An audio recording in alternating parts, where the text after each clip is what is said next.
Education is not just about empowering people. It's not just about the practice of freedom. It's also in some ways about killing the imagination. And in some ways educating people to adjust the conditions in which their own sense of agency is basically limited. For instance, we often see pedagogies that teach to the test. We often see pedagogies that are simply about accountability, objective standards, pedagogies that in no way take into consideration the experience of students, in no way speak to important social issues. They're pedagogies that in many ways are designed to undercut the possibility for students to be critical thinkers, to be critically conscious, to be aware of their own cultural capital and its strengths and their place in the world. And I think that it's rightly so to call those pedagogies of repression. The debate about education today, and with its emphasis on methods, represents a new kind of pedagogical stupidity, because it completely ignores the most fundamental question of education, and that is, what is education for? And it ignores the most fundamental struggle inherent in education, which is a struggle over identities, a struggle over agency. Education, in the final analysis, is really about the production of agency. You know, what kind of agency are we going to produce? What kind of narratives are we going to produce that students can understand, that enlarge their perspective on not only on the world, but on their relationship to others and themselves? And I think that methods, to begin with methods, is to completely ignore probably all the most fundamental questions about education: ideology, culture, power, authority. How are these things constituted? What's the basis for knowledge? Who has the authority to implement it? In what way does it speak to a particular kind of future? Because all education is an introduction in some way to the future. It's a struggle over what kind of future you want for young people. It's a struggle over the kinds of subjectivities that would make that future possible. It's a struggle over notions of narrative that students can relate to and in some way understand, so they can see education as being fundamental to who they are and how they relate to the world. Methods doesn't do that. Methods contain a kind of silence on the side of the worst forms of repression, it seems to me, because they deny the very notion that students are alive. Can be alive to both themselves, to particular forms of knowledge, particular forms of social experiences, and particular values. The notion of neutrality, and when it's raised in education, is the worst form of politics. In itself, it's a political issue. It's a political question, because it's taken a value around education in ways to hide what education is really about. I've always viewed that position as the basis for a kind of fascist politics, because it hides its code for not allowing people to understand the role that education plays ideologically, the role that it plays in producing particular forms of knowledge, particular forms of power, particular kinds of social values, particular notions of agency, particular narratives about the world. It's impossible for education to be neutral. There's no such thing as a neutral education. So those who argue that education should be neutral are really arguing for a version of education that's not, in which nobody's accountable. That the people who produce that form of education disappear. They become invisible because they're saying it's neutral. And so you can't identify the ideological processes, politics, modes of power at work. And that's precisely what they want. I mean, look, power at its worst is invisible. It makes itself invisible. And I think that the notion that education is neutral is to me one way of people who have dominant power making it invisible and making propaganda itself incapable of being seen. It seems to me that at the heart of critical pedagogy is that it's not just about, it's not a skill. We're not talking about skills, you know, we're talking about critical consciousness. You know, conscientization, right? I mean, we're talking about what does it mean to create the tools where people can be not only critics, but can be cultural producers. And I think that what the new technology offers for young people, particularly for young people, is the opportunity to operate outside of traditional spheres of the media, particularly the mainstream media, in ways that they've never had that opportunity before. At the same time, we also see the way in which the new media, the new technologies have become enormously weaponized in the interest of repressing people. Google, Facebook.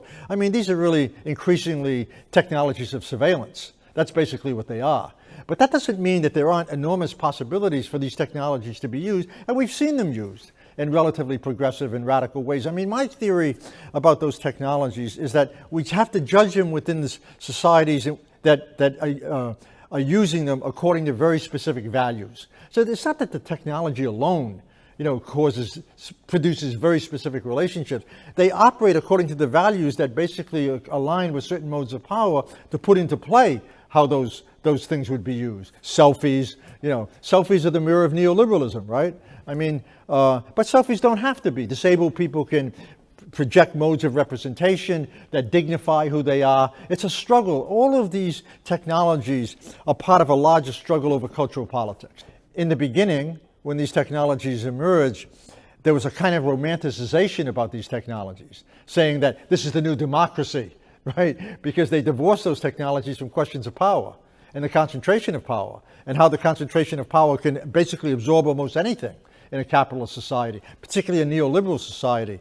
And I think that has to be challenged. I mean, I think that what we're seeing now, I think you have to be pretty stupid to believe that Google is, somehow on the side of democracy, right? You have to be pretty stupid to believe that Microsoft really cares about social justice. You have to be pretty stupid to believe that in some way Twitter, is a new form of literacy. Look, capitalism and democracy are not the same thing. Let's begin there. Let's say that you can't talk about democracy if you're talking about capitalism, because capitalism is the antithesis of democracy, because capitalism doesn't believe in shared justice and shared power and shared responsibilities. It believes in accumulated profits. That's very different, right? And so it seems to me that a debate over democracy, particularly in terms of linking three things: political rights, personal liberties, and economic rights. There is no democracy that does not talk about economic rights. It doesn't exist. I mean, you can have a range of personal freedoms and political individual freedoms, and I'm delighted with freedom of the press. And I'm delighted with the ability to go to choose any religion I want. But I'm not delighted with the notion that anybody can either sleep at the Ritz or sleep under a bridge. Sorry, doesn't work that way. I don't think any democracy is really worthy of the name, because I don't think any democracy is finally finished or completed.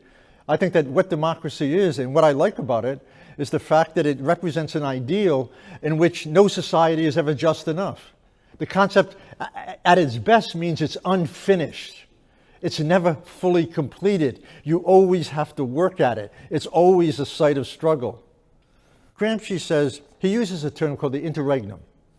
He says, it's a period when the old order is dying and new societies are emerging. And in the middle is that moment of restlessness, that moment of uncertainty. That moment today is increasingly dominated by a fascist politics. It's dominated by right-wing groups, hate groups.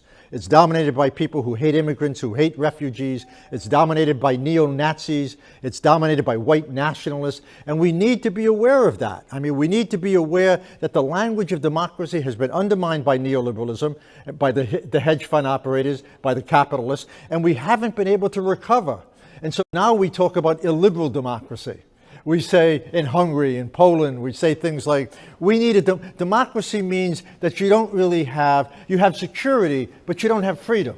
You have to give up freedom for security. Can you imagine? That's the degree to which democracy has failed. Because you can't have a democracy without informed citizens. And that's why education has to be at the center of any discourse about democracy.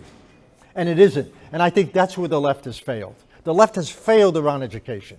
They have failed because they believe that the most important structures of domination are entirely economic, and not only those elements that trade in beliefs and persuasion and pedagogy and changing consciousness and modes of identification. Uncertainties can be a time of great anxiety, and they can be a time of great possibility, a time to rethink the language of politics, to rethink the language of struggle, rethink the language of solidarity. Power is not always about domination. It's not exclusively about domination. It's also about resistance. And young people have a lot of power. They can shut societies down. They can shut them down. They can block streets. They can engage in direct action. They can educate their parents.